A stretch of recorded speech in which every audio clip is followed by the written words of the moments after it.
एकीकडे शपथविधीला आता काही तासच शिल्लक असताना राष्ट्रवादी काँग्रेस भाजप नेते आणि गृहमंत्री अमित शहांकडे 11 मंत्रिपदाची मागणी करणार असल्याची माहिती समोर येते।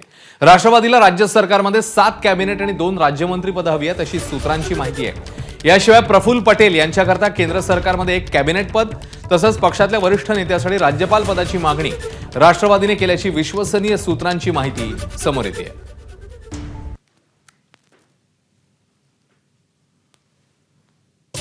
तर एकूण 11 मंत्रिपदाची मागणी राष्ट्रवादीने केलेली आहे अशी आताची माहिती आहे। राज्य सरकारमध्ये 7 कॅबिनेट आणि 2 राज्यमंत्रीपदं त्यांनी मागितलेली आहेत। तर प्रफुल्ल पटेल यांच्यासाठी केंद्र सरकारमध्ये कॅबिनेट मंत्रिपद मागण्यात आलंय। याशिवाय पक्षाच्या वरिष्ठ नेत्याकरता राज्यपाल पदाची देखील मागणी अजित पवारांच्या राष्ट्रवादीने केलेली आहे। एबीपी माझा, उघडा डोळे बघा नीट।